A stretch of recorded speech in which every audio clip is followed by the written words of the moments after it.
The headlines around the world with today's international press review. And Florence Villemino is here with me in the studio. Hi, Flo, the papers are focusing on the crisis in Syria today. That's right. Let's start with an interesting report in the international New York Times today about something that's fueling the unrest in Syria and in Iraq, and that's prison breaks. According to this article, after the departure of American troops in 2011, well, since then, Iraq has been plagued by jailbreaks, and these jailbreaks have allowed hardcore jihadists to escape. And according to this article, this has really fueled sectarian warfare on the battlefields in Syria and increasingly in Iraq as well. Fighters that were once rounded up by American troops now fill the top ranks of Sunni militant groups that are destabilizing the region, according to this article. I also pulled out an article from the Wall Street Journal today. It's a profile of one of the rebels that's fighting in Homs, a, quote, heroic young man in that besieged city, and his name is Basset Sarut. Now, he used to be the goalkeeper for one of Syria's leading soccer teams, a very famous soccer player, but when the uprising began against Bashar al-Assad in March 2011, he quickly became a leading figure in protests calling for freedom. And this article points out that online videos have documented how this star has gradually transformed from a peaceful protester into a rebel fighting in defense of his city. And actually a documentary about him has come out. It's called Return to Homs, and it actually won a prize at Sundance. And that'll be an interesting watch.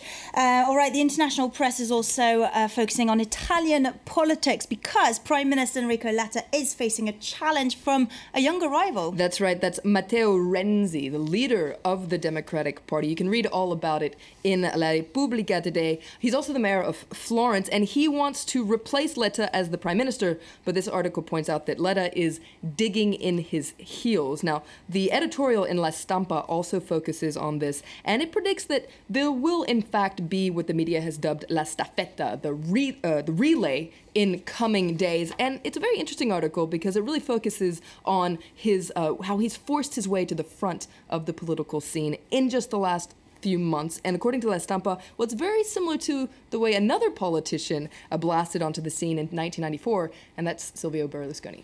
Now, there's another big story here, the incredible tie women's downhill race at the Winter Olympics in Sochi. That's right. It's on the front page of the Wall Street Journal today. You can see a photo of the two women who tied for gold. First time that there was a tie for gold. So Dominique Jinsen of Switzerland and Tina Mays of Slovenia. Now, according to this article, sophisticated timing devices couldn't produce a clear winner. But Slate says there actually wasn't a tie, and timekeepers know who won. Now, this article describes just how these events are timed. It's actually the Swatch groups that supervises all these games, and they have expensive and sophisticated machines that can measure with extraordinary precision, up to the 1/1000th of a second, or even the 1/10,000th of a second. So very precise there. So in theory, there shouldn't be any question about who won. So what's the problem? Well, the International Ski Federation only takes into consideration the 1/100th of a second in its ranking. But this article points out that those rules may change after this tie. Ooh, controversial. All right, and Valentine's Day is tomorrow, and you've put out an interesting article about dating, this time at the Olympics. That's right. This is another article in Slate, this time on the French version of Slate, that points out that it hasn't been all work and no play for athletes. Now, it's no secret that the Olympic Games are a very sexually charged event. You have a lot of fit, young athletes that are camped out at the Olympic Village. Well, this article points out that they're keeping up with the times this year and spending a lot of time on Tinder. Tinder is a dating app for your smartphone.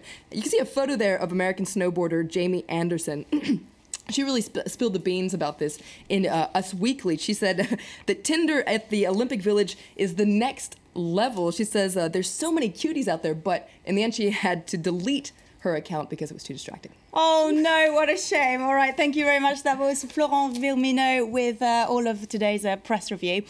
All right, we're going to have a short break now, and coming up in Focus, we'll meet with former child soldiers in Burma abducted or lured into joining the army. Like them, an estimated 300,000 children are forced to go to the front line across the world. Do stay tuned to France 24.